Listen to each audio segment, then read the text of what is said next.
Here is the strange truth about your imagination that Neville Goddard understood before almost anyone. You are not failing to manifest because you imagine too little. You are failing because you imagine too much and all of it scattered.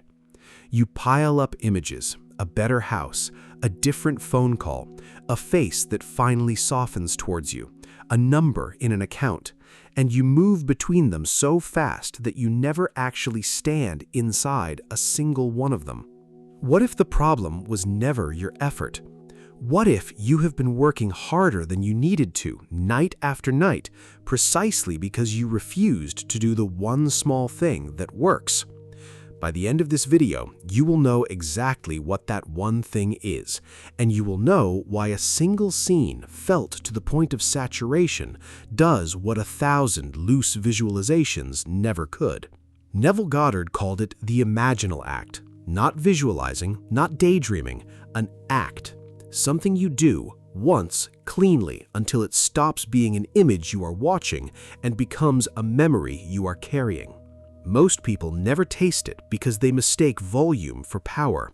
They think the mind is impressed by quantity, by how long they sit, by how vivid the picture is, by how many angles they cover. So they flood themselves with pictures and wonder why nothing sets. But imagination is not moved by noise. It is exact as a key in a lock, and a key does not open a door by being large. It opens it by being the right shape. So let us find the right shape. Let us look at the mistake almost everyone makes, and then at the small, precise act that Neville said was the true creative act of a human being. Watch what actually happens when you sit down to visualize. You begin with the thing you want. Within seconds, your mind slides sideways. You picture the outcome, then you picture yourself telling someone about it, then you picture it failing, then you correct it, then you jump to a different desire entirely. In 2 minutes, you have handled a dozen scenes and impressed none of them. This is the pile, and the pile has a specific defect. Every image in it contradicts the ones around it. One scene assumes you already have the thing, the next scene quietly assumes you are still waiting for it.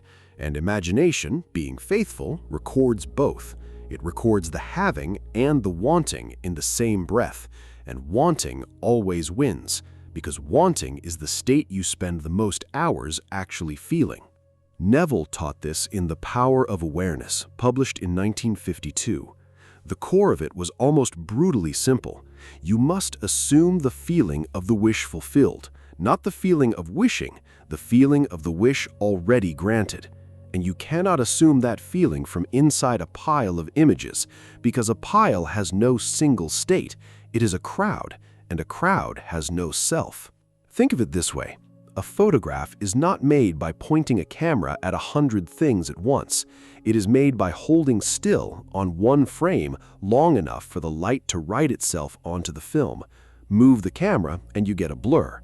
Your imagination is the film, the scene is the frame, and almost everyone is standing there swinging the camera around the room, wondering why nothing develops. The problem was never that you needed a better camera. The problem is that you never held still. There is a story Neville told about himself, and it is the cleanest illustration of the imaginal act that exists in his work. It also tells you where he learned it. In the 1930s, in New York, Neville studied under a teacher he called Abdullah. By Neville's own account, Abdullah was a black man, an Ethiopian Jew, a teacher of Hebrew and of the mystical reading of Scripture. Neville studied with him for years, and one winter, Neville wanted to travel home to Barbados, the island where he was born. He had no money for the passage. He went to Abdullah and said so. Abdullah's answer was not encouragement, it was a correction. He told Neville in effect that he was already in Barbados. He refused to discuss the fare, the ship, the how. He simply insisted that Neville stop imagining himself trying to get there and start sleeping as a man who was already there. So Neville did the imaginal act. Not a montage of the trip, not a long film of packing and boarding and arriving. He assumed one thing over and over. He slept as though the bed beneath him were on the island. He felt Barbados around him in the dark. He took the ending for granted. And within a short time, without him forcing a single external step, a way opened, a berth appeared. He sailed. Notice what he did not do. He did not visualize harder. He did not add scenes.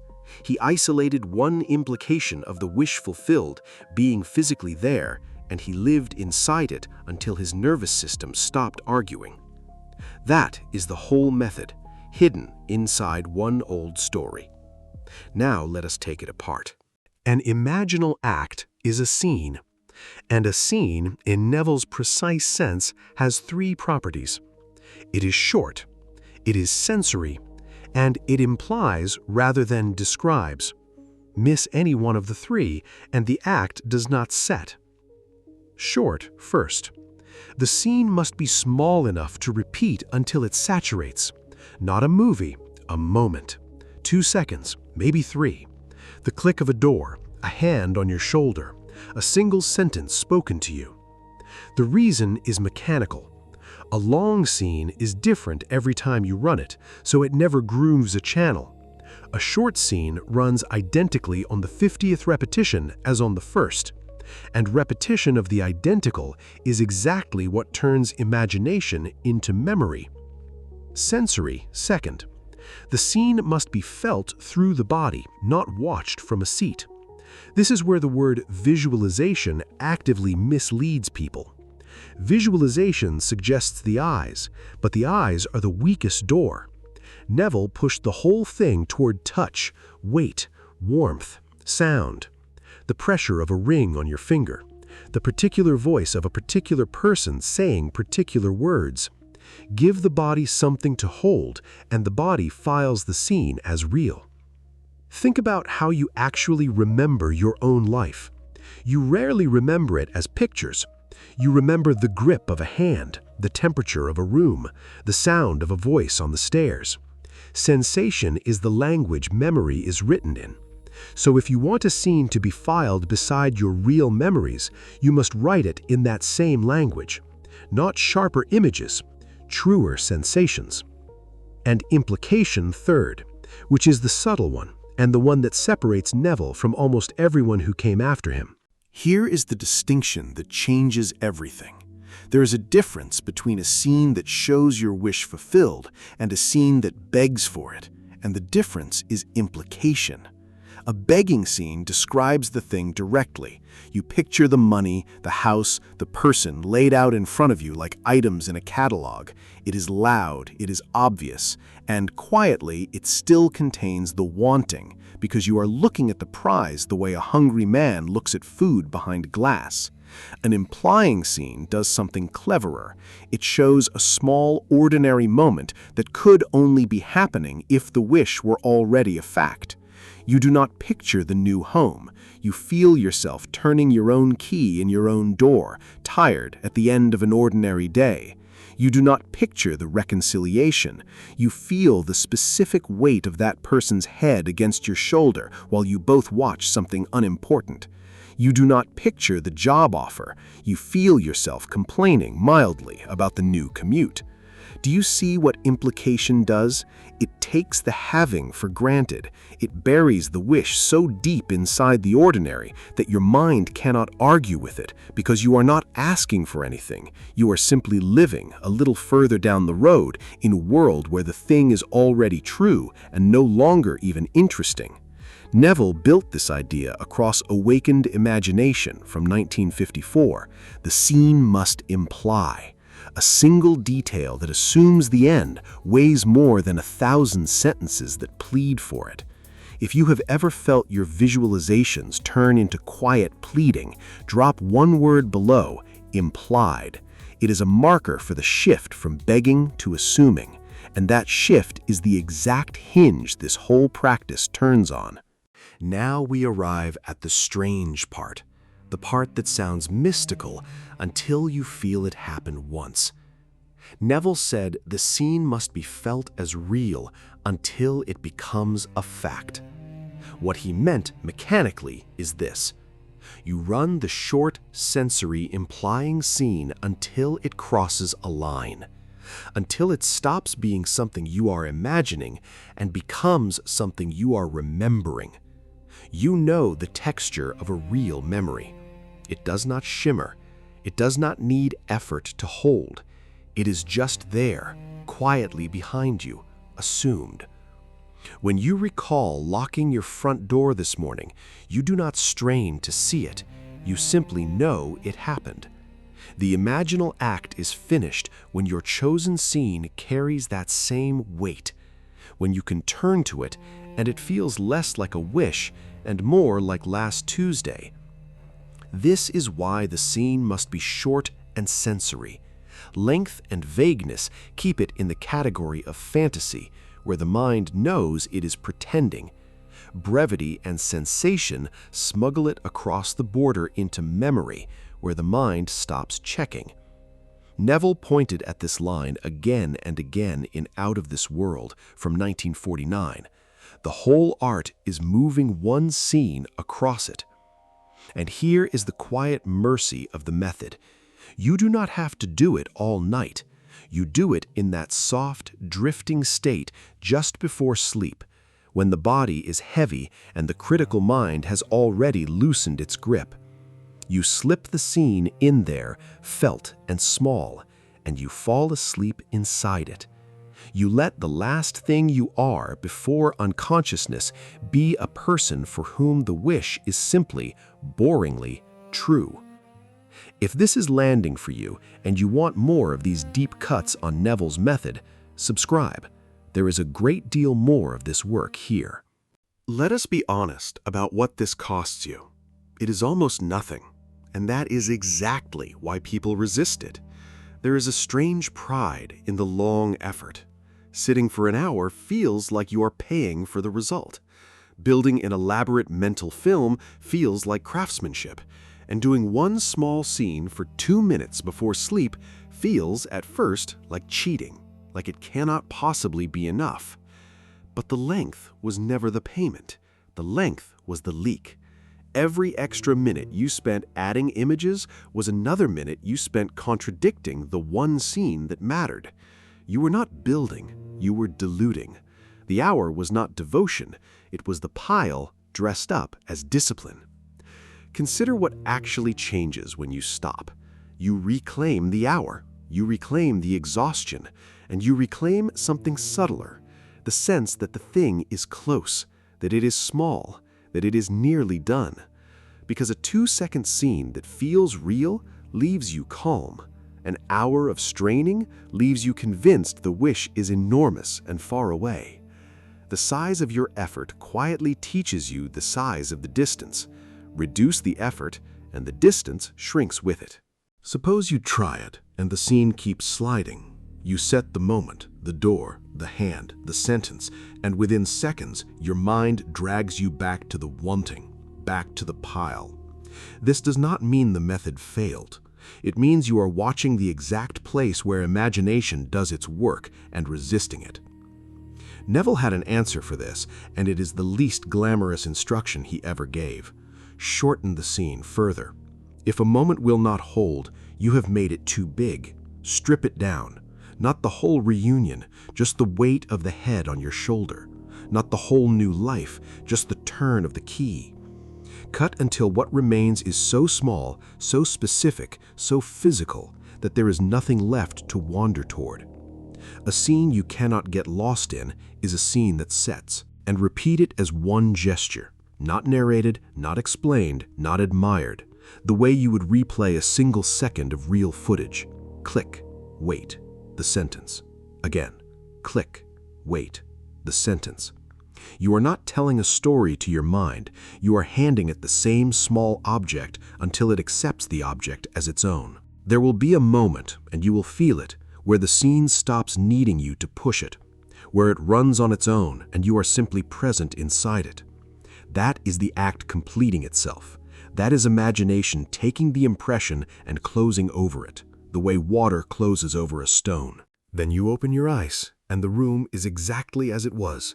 The door is old, the person is still distant. The account still reads the old number, and a voice, reasonable and cold, tells you nothing happened. This is the moment almost everyone loses the thread. So let us name what is really occurring. Neville was unbending on this point. The test of the senses will always report the old state, because the senses can only read what is already hardened into fact. They are the last to know. If you demand that the visible world confirm your scene before you will trust it, you have handed your imagination back to the very thing you were trying to change. You have made the effect the master of the cause. The Imaginal act asks something difficult here, and this is the true discipline of it. It asks you to stay faithful to the scene you have accepted in the flat hours of the day when nothing supports it. To let the memory of the imagined moment weigh more than the evidence of the room, not by arguing with the room, by quietly declining to make it the judge. This is where most people restart the pile. The world stays blank, so they panic. They add more images, longer sessions, harder effort, trying to force a sign. And every one of those anxious additions is a new statement that the thing has not yet come. Stillness here is not passivity. Stillness is the loyalty that lets a single scene keep its charge until the slow world catches up to it. So here is what to do tonight, stripped to its bones, not theory, an act. First, choose one wish and find its smallest implication. Ask a precise question. What is the tiniest ordinary moment that could only happen if this were already true? Not the prize itself, the small human beat that assumes the prize, the key, the head on your shoulder, the one sentence in one familiar voice. Find the 2-second scene that takes the ending for granted. Second, make it a body, not a picture, loaded with one dominant sensation, the weight, the warmth, the exact sound of the words. Let the eyes be secondary.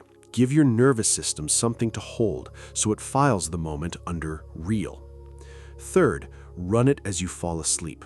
In that drifting, half-dissolved state, play the same short scene on a loop, identical each time, until it loosens from your effort and begins to feel less like a wish and more like something you are simply remembering. Then let it carry you under. Fall asleep as the person for whom it is already done. And in the morning, when the room reports the old world, do nothing to defend your scene. Do not check, do not force, just carry the quiet memory of it through the day, the way you carry 100 ordinary certainties you never think to question. Come back to where we started. You were never failing for lack of effort. You were drowning your imagination in images, swinging the camera around a room that would develop beautifully if you would only hold it still on one frame. The Imaginal act is that stillness made deliberate. One scene, short enough to repeat, sensory enough to feel, quiet enough to imply rather than beg, felt again and again until it slips across the line and becomes a memory. This is what Neville Goddard meant when he called imagining the true creative act. Not imagining more, imagining once, correctly, until the scene begins to create you. You do not need the hour. You do not need the pile. You do not need to see it perfectly. You need one small true moment, taken for granted in the dark, held with a little loyalty against a room that has not caught up yet. That is the whole secret, and it fits in the last 2 minutes before you sleep. So tonight, before the world goes quiet, build the scene. Let it be small, let it be real, and let it be the last place your mind rests as you go under. One scene, felt once, all the way through. If you want to keep exploring this work, subscribe and we will keep going.